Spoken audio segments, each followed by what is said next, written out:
It's time. I'm not gonna do it too loud because I don't want to lose the license stuff. But it is time. We got the battle between ScreenPal and Camtasia. Let's go. In this corner, ScreenPal with its screen recording, AI voices, and storyboard. And in this corner, Camtasia with its amazing features of crashing all the time. Now, I mean the editing and stuff that we've seen in a long time, but there are differences. So let's see which one is best for screen recording and video editing. Let's go.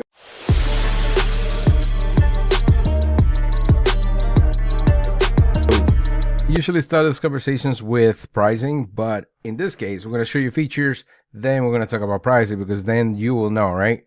Oh man, I saw this against that, and then pricing? Get out of here. All right, let's grow. Let's do this. So what you're seeing here right now is our friend ScreenPal. It has its own hosting level. So if you're in the highest level of the subscription, the Solo Max for the individuals and teams, you will have access to channels. And this is great because if you have channels, and I put this link in the description, you can go check out that video if you like. It's just a video I did for a school thing.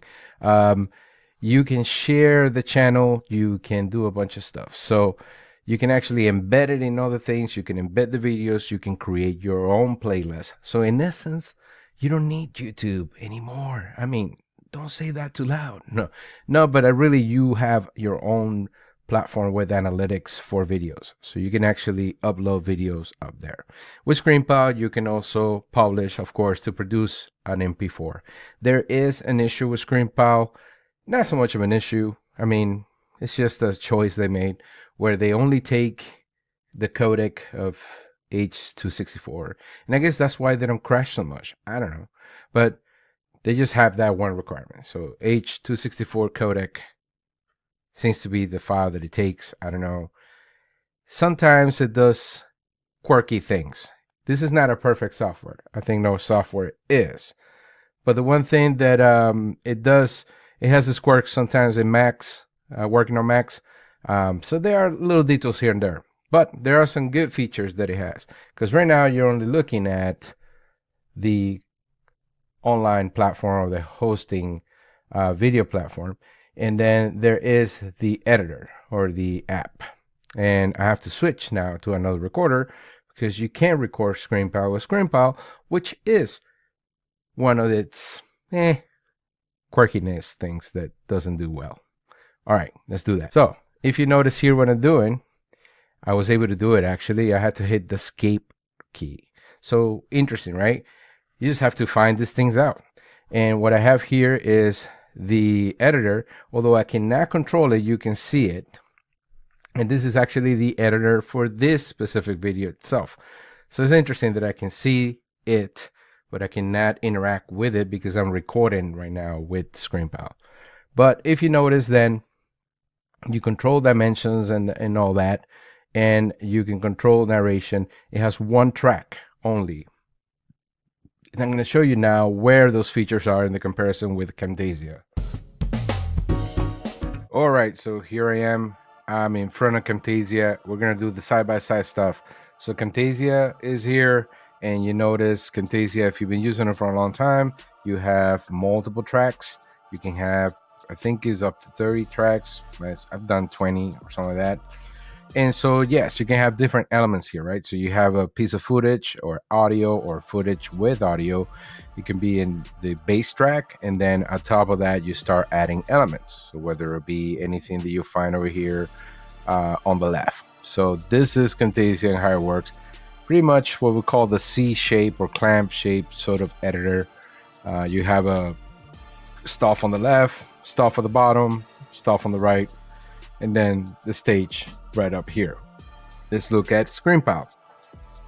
So the video I showed you before is ScreenPal. Here it is. And now that I'm recording with CapCut, we can show you both. So now I'm showing ScreenPal. And in ScreenPal, same thing. You have a track, except, well, that's the only thing that is relevant or similar. Besides that, this is a one-track editor.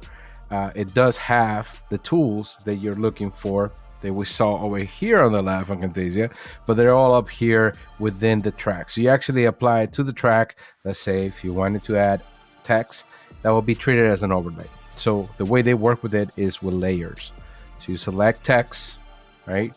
And then it will give you the control for that element, the text, and then the style for that element as well, and all of that, right? So if you wanted to add a background to that element, you can do so for text.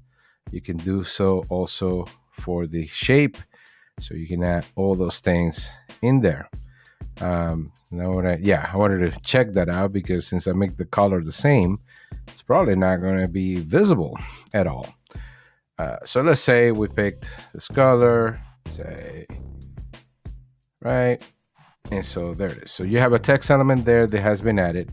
So what I like about this, well, there's two things about it that I like. So obviously there's an approach that we have here, which is the classic approach, is to have multiple tracks.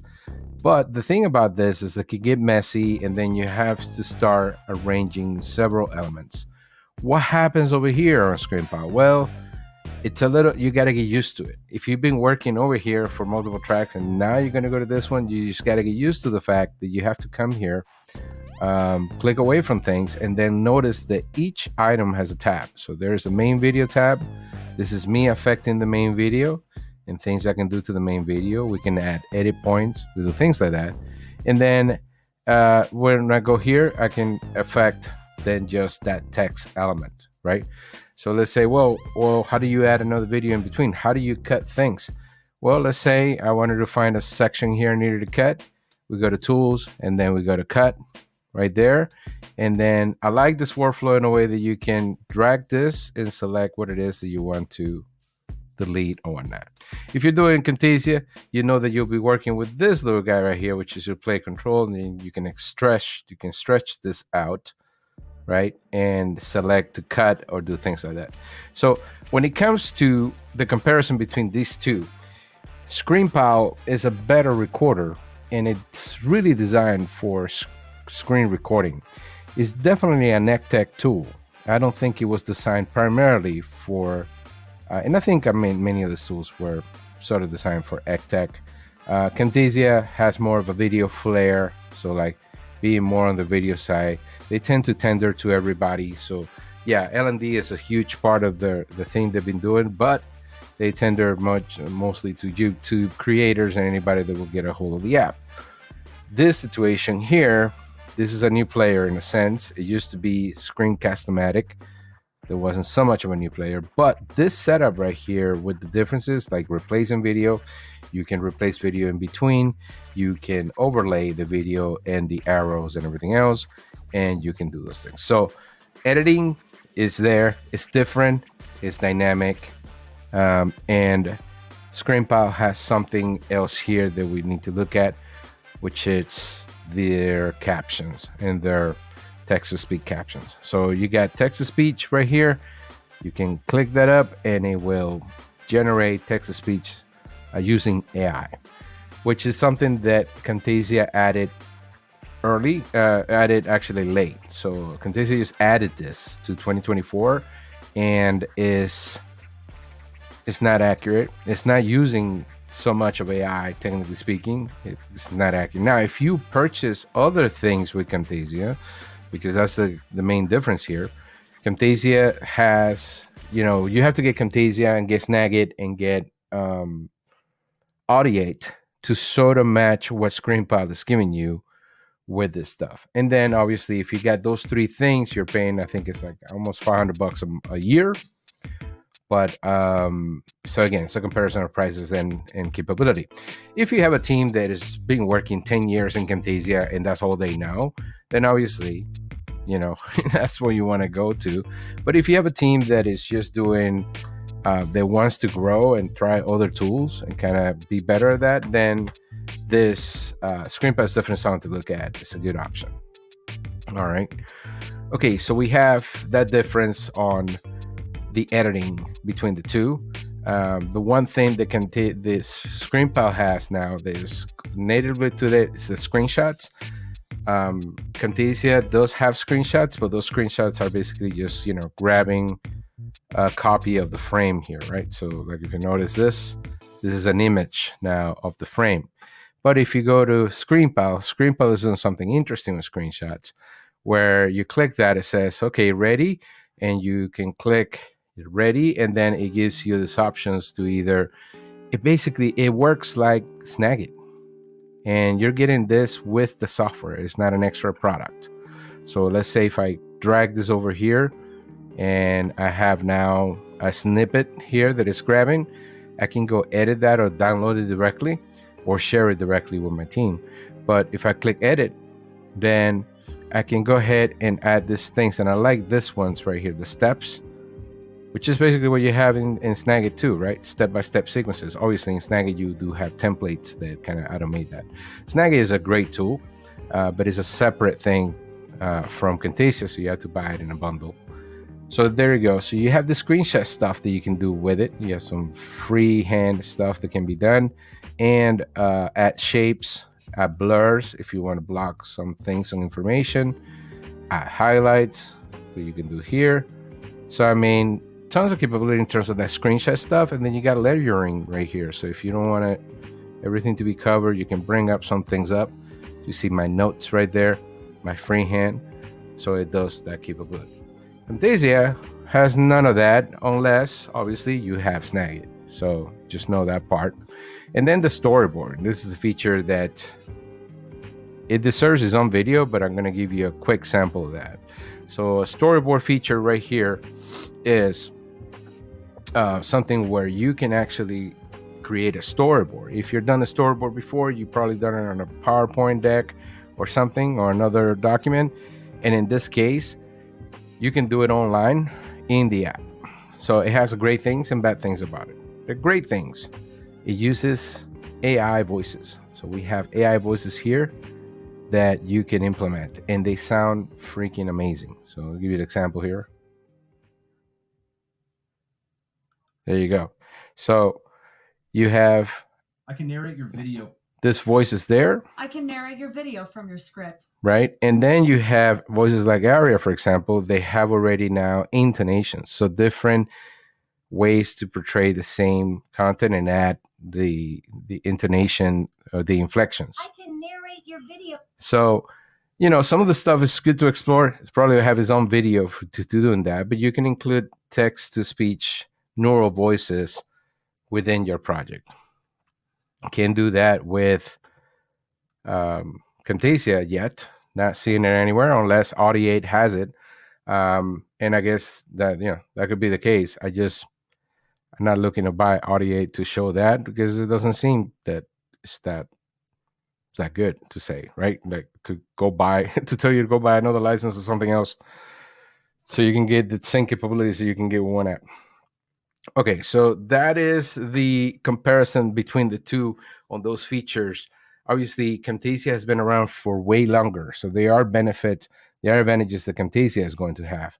But this whole thing with Camtasia crashing on Macs all the time or crashing in between apps, I don't know. I'm going to install it on my Windows in parallels and see if that makes a difference. But I experience the same problems on both machines. It doesn't matter if it's a Mac or a Windows. Camtasia always crashes. This is just a crash. And you could be, you could be recording for 15 minutes. Then, be ready. You'd be done. You had a great take.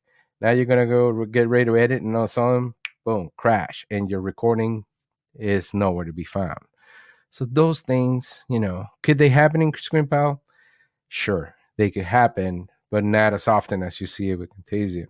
So ScreenPal, they have some issues recording in Mac, and I contacted them. They seem to jump right on it and kind of fixed it. The only thing is that their communication wasn't so good from that perspective, but they seem to fix it. So now I can record on Mac. That's why I recorded this video. All right. Okay, so that was the video between Camtasia and ScreenPal. If you haven't used ScreenPal, you have to try it. Let's take a look at pricing real quick. When it comes to pricing, it's kind of hard to say. So Camtasia has a plan with Audiate. It's $250 a year. ScreenPal is $120. So $120 a year for the business or personal account. and it comes with the AI features that summarize, write your title script and summarize, and it comes with the neural voices that you seen me shown here. So you have the neural voices, you have the hosting video platform, your own private playlists and stuff, and also the neural voices that you added. So I'm pretty sure it's only going to get better. It is quite a quirky. If you are already a heavy user of Camtasia and do not want to adapt to any changes in your life, then stay there and deal with that. But if you want to learn all the tools and diversify your skills a little bit here, ScreenPal is a good choice for the screen recording stuff, and you can also leverage editing with the storyboard feature. However, make your choices as you need to. It's all I need. It's all I got here. 350 plus subscribers. You guys are awesome. Thank you all. See you soon. Peace out.